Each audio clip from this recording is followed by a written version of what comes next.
Hello, welcome to Unicorn Princess Tarot. So, ito yung reading natin for air sign, Gemini, Libra, and Aquarius. Take only what resonates, guys. Bali, hindi ito magre-resonate sa lahat kasi hindi ko talaga makakuha lahat ng energy ng air sign sa mundo. So, kung gusto mo, pwede ka magpa-personal reading, Jing Tarot Trader. I-search mo na siya sa Facebook. And, meron tayong special...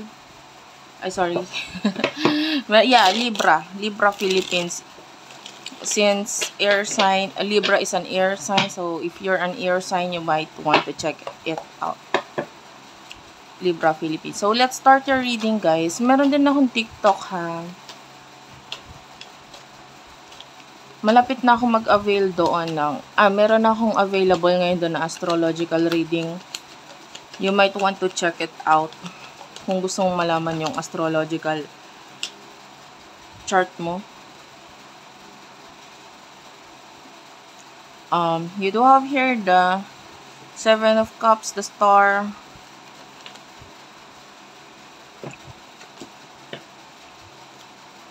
Knight of Pentacles. Bottom of the deck is the Death, Judgment,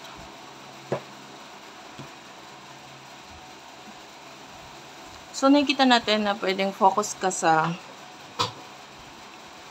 goals mo. The Star, the Seven of Cups, you're daydreaming, you're dreaming. Pwede nga iba sa'yo talagang nananaginip kang literal. Or,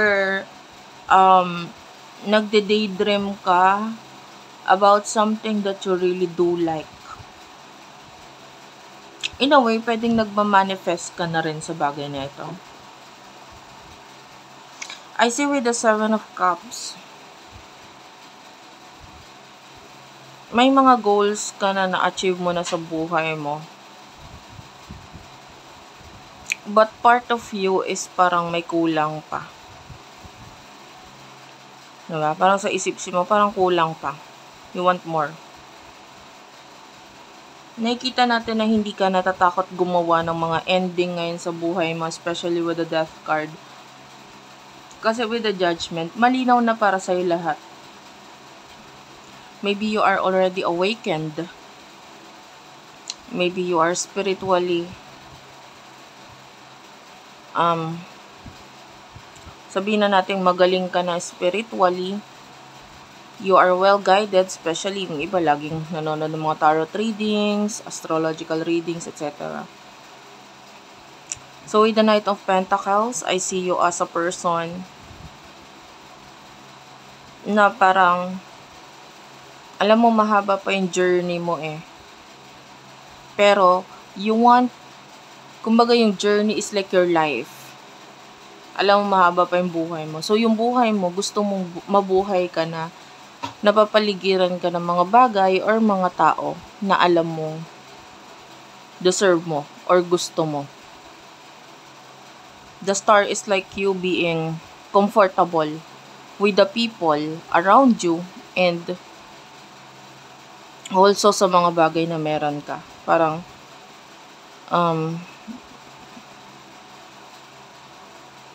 parang you want yourself na maging surrounded or napapalibutan ng stars, you know?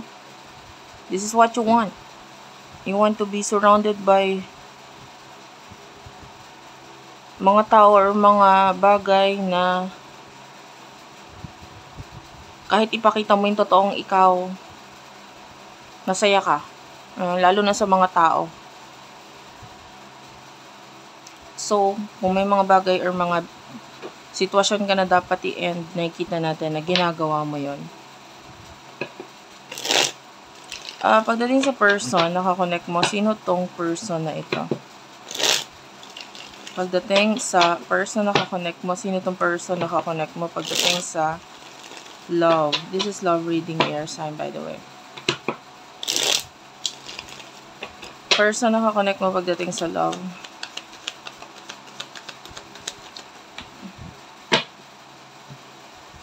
You do have here the Justice card, the Hangman, Five of Swords, and the Ace of Wands. Ace of Swords is at the bottom of the deck.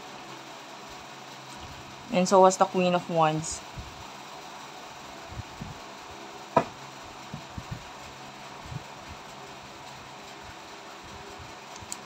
I'm seeing a person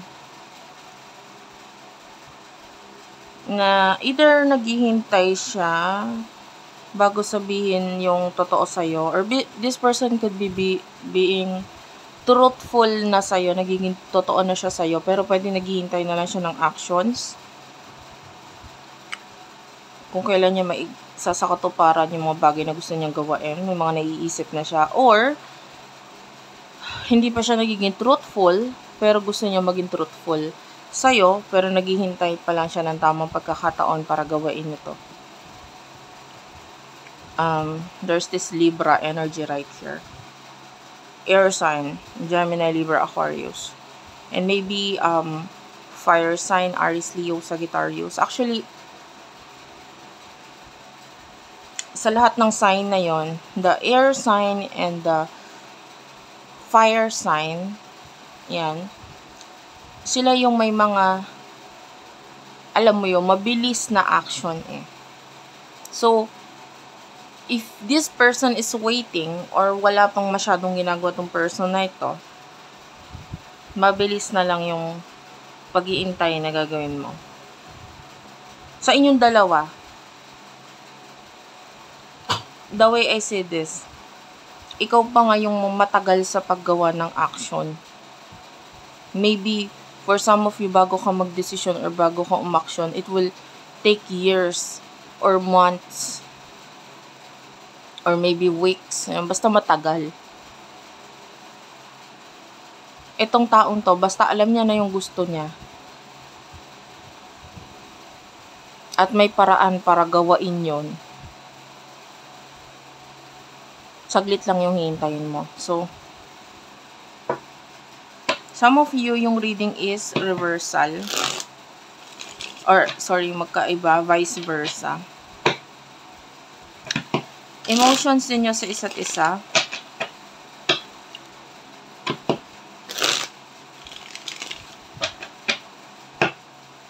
Emotions ninyo sa isa't isa ng taong ito. Spirit guides, angel guides. For the sign of air sign, Gemini, Libra, Aquarius. You do have the Emperor and the Ace of Cups and the Two of Swords. Emotion ninyo para sa isa't isa.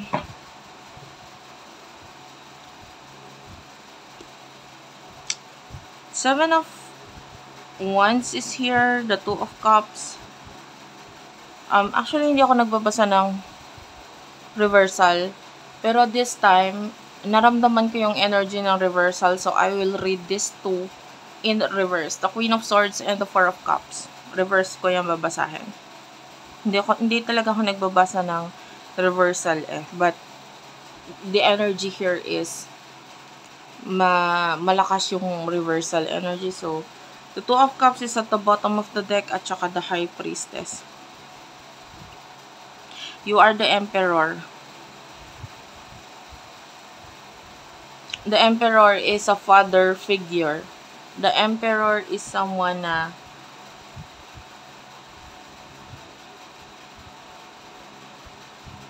pwedeng yung connection ninyo ng person na ito, may times na parang ikaw na yung nagiging father figure para sa kanya. Kung hindi man ngayon, maybe in the past. Maybe you are the one na sinasabi sa kanya na, wag mong gawin to, wag mong gawin yan, maging ganto ka, maging ganyan ka. You know, maybe ina-advisean mo itong, pinupursu mo itong taong ito na gawin yung best niya. You know what I mean? You're being a father figure towards this person. Regardless of the gender, ha? Huwag mong pansinin yung gender, babae ka man, lalaki, LGBTQIA+. You're welcome. You love this person, mahal mo siya. Katulad nga ng isang tatay. Diba? Magbibigay tayo ng words of wisdom. Magbibigay ang isang ama ng mga words of wisdom. Kasi may halong pagmamahal yun. Diba? Hindi mo naman yan basta makakausap kung hindi importante yung sasabihin at hindi yung mga sinasabi niya is para makakabuti rin para sa'yo. And the same as this person. Pwedeng ganun ka rin sa kanya. There are times na makikipag-usap ka, sasabihin mo yung mga kailangan niya marinig and you are there always for this person. Ano man yung gawin niya, 'di ba? Ano man yung sitwasyon na pinasok niya, you're always there. Iniintindi mo lang siya. And because you do love this person. And yung love mo dito sa taong to is katulad rin ng isang tatay. Unconditional. The Two of Swords is here. So,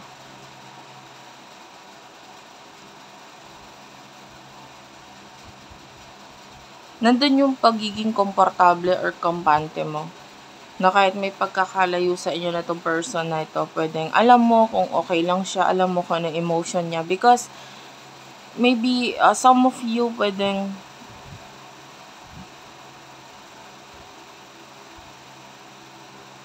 may spiritual connection, so ramdam mo rin. Or,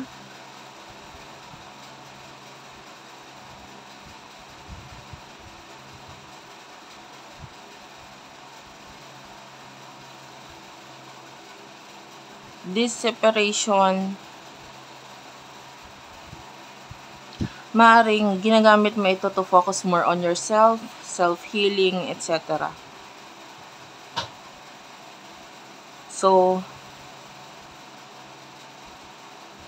kumbaga katulad din ng isang tatay no, sa isang anak. Pero hindi ko naman sinasabing anak mo to, but you know, yung love mo towards this person is punong-puno ng pag-intindi.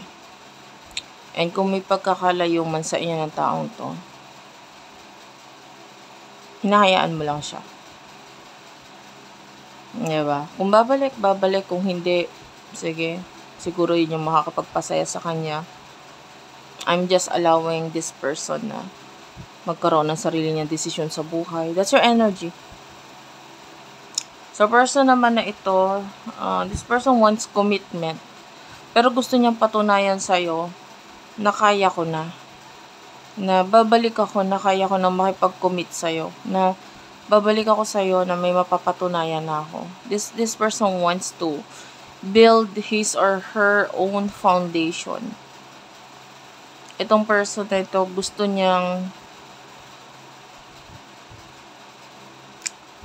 katulad din ng isang anak, no?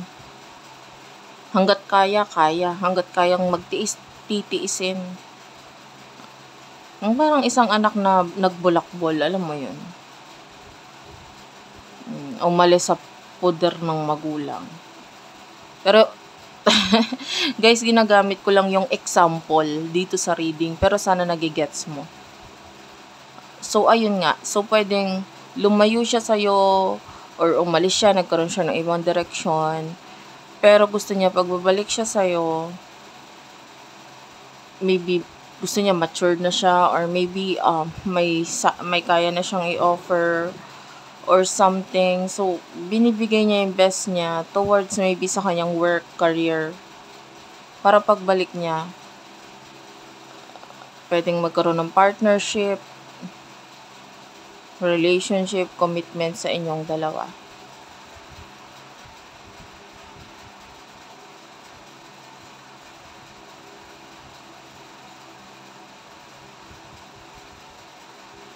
May mga bagay tayong nakikita dito na gustong i-cut off nitong person na to, pero sure na siya na gusto niyang i-cut off eh.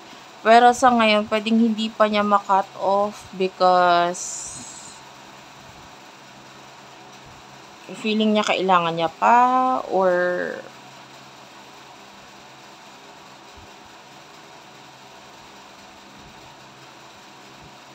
feeling niya hindi niya pa kayang umalis or alisan. Kung ano man ito, but there's this thing na gusto niyang i-cut off. Sure siya na gusto niya nang i-cut off. Okay. So, anyway, pwedeng eventually i-cut off niya din kasi may pagpaplano na rin tayong nakikita.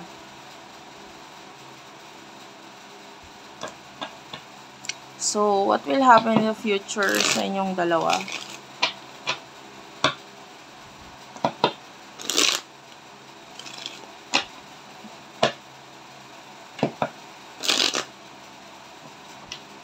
What will happen in the near future sa inyong dalawa? Spirit guides, angel guides for the sign of air sign. King of Wands is here. The Page of Wands.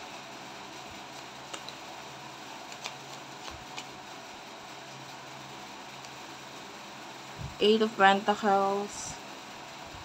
Clarify the King of Wands and the Page of Wands. It's clarified by the Six of Wands. Clarify the Eight of Pentacles.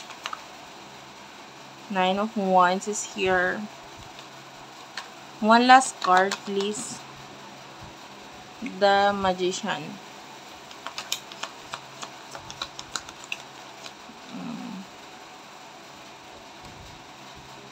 Ten of Pentacles, Nine of Cups, and the Judgment. The Sun is at the bottom of the deck. The way I see this in the future, I'm seeing you working on something. May mga problema dito or challenge sa'yo na pwedeng pagfofokusan mo. You will address these problems or challenges. I can see some of you pwedeng may mga pag-aaral na gagawin or magfo-focus sa pagre-research, pag-aaral, skills, talents, etc. Yung iba, this could be higher learning. May kinalaman sa mga occult, astrology, etc. Tarot. So anyway, with the Six of Wands, I'm seeing you na you have the support of people around you in the future. So, kung ano man yung challenge na dadating sa'yo, kaya mo. Kakayanin mo. And, ito yung magdudulot sa'yo para mapunta ka sa direction or sa path kung saan ka talaga dapat.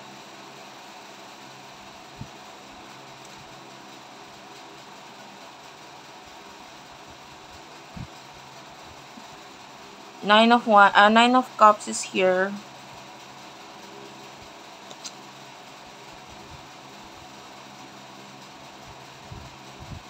I can see this person coming back. Tapos may malaki siyang i-reveal or sasabihin sa'yo. May malaking, maybe a secret or something na matagal niya nang itinago, hindi sinabi. This is something big. And with the Ten of Pentacles, I feel like sa pagbabalik ng taong to, there's going to be a material connection na magiging involved sa inyo. Ayan. Ano ba yung Tagalog doon? Isisiwalat. Ayun. May malaki siyang isisiwalat, aaminin, or sasabihin sa'yo sa pagbabalik niya. It would give you a lot of goosebumps, happiness with the Sun. I can see it with the Knight of Cups, pwedeng may offer na makapagpabago sa connection ninyo. With the Six of Pentacles, there's equal give and take. But anyway, magiging masaya ka sa kung ano yung isisiwalat or aaminin niya sa'yo. Thank you for watching, guys. I love you all and bye-bye.